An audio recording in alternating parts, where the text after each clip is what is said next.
পরমেশ্বরকে জানতে হবে।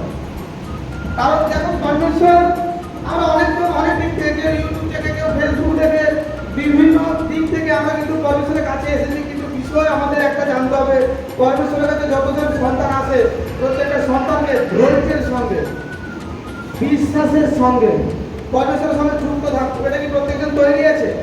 দেখো আজকে পরমেশ্বরের কাছে যে ম্যাজিক হয়ে যাবে এরকম কিছু কেউ না ভাবো, কারণ পরমেশ্বর ম্যাজিক দেখান না, পরমেশ্বর গোড়া থেকে প্রবলেমকে সরিয়ে দেয়। আর আমরা সুসমাচারকে কেন শুনতে এসেছি? সুসমাচার শোনাতে পরমেশ্বর আমাদের জীবনকে বদলাতে চায়। সুসমাচার দ্বারা পরমেশ্বর আমাদেরকে আগামী দিনের বার্তা জানাতে চায়। সুসমাচার দ্বারা পরমেশ্বর আমাদেরকে আমাদের ভবিষ্যৎবাণী জানাতে চায়। পরমেশ্বর আমি এখানে এসেছি আর সুসমাচার শুনতে এসেছি, আমি লাখো টাকার মালিক হয়ে যাব, আমি বড় বিজনেসম্যান হয়ে যাব, আমি এ প্রচার দিতে কাউকে আসিনি। প্রভুর যদি ইচ্ছা হয় তিনি তোমাকে ধীরে ধীরে হিরো তৈরি করবেন, সেটা পরমেশ্বর, আমি নয়। আমি তো তার চেলা, তার দাস মাত্র।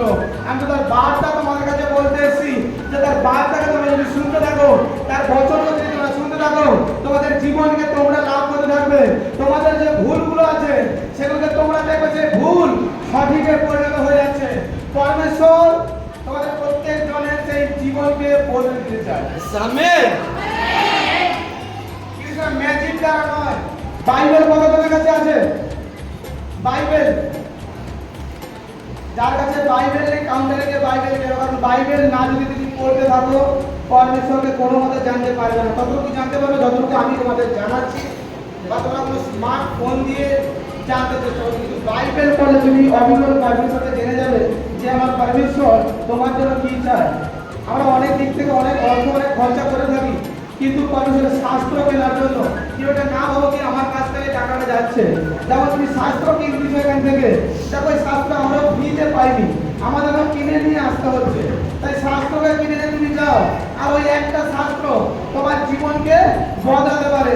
কারণ তুমি যদি বাইবেলের সঙ্গে সম্পর্ক না করো, বাইবেলের সঙ্গে তোমার যদি কোনো অস্তিত্ব জুড়ে না থাকে, তুমি সদাপ্রভুকে কিভাবে জানবে কি আমার পরমেশ্বর আমার জীবনকে কিভাবে বদলাতে যাচ্ছে? তুমি জানতেই পারবে না। তুমি একটা প্যারালাইসিস ব্যক্তি হয়ে থাকবে। প্যারালাইসিস ব্যক্তি যেমন, যে কিনা নড়ে না চলে না, তাকে কেউ খাই দিলে খায়, এবং তার বহিরাগত যে কার্যকরীগুলো সেগুলোও সে করতে পারে না। কিন্তু তোমরা সেরকম বিশ্বাসী করে হলো না। সে বিশ্বাসী হবে, কিন্তু শেষের দিনে কেউ সেখানে স্থান পাবে না। যা কিছু যদি ভাবছো তো আমরা এখানে সব কিছু হবে না, পরমেশ্বর তোমাদের কাছ থেকে হিসাব নেবে।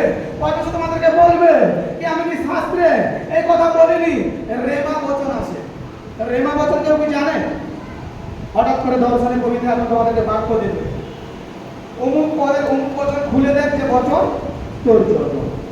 তোমাদের কাছে বাইবেল নেই, তোমরা জানবে কি করে?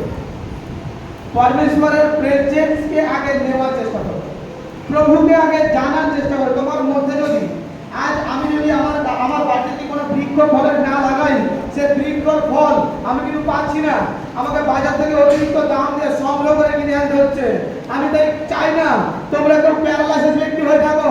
আমি চাই তোমরা প্রত্যেকটা ব্যক্তি আত্মাতে উত্তপ্ত হয়ে উঠো, প্রত্যেকটা ব্যক্তি আত্মা দ্বারা সতেজ হয়ে উঠো, প্রত্যেকটা ব্যক্তি লড়াই হয়ে যাও, লড়াই করে দুষ্ট আত্মার সঙ্গে তোমরা জিতে যাও।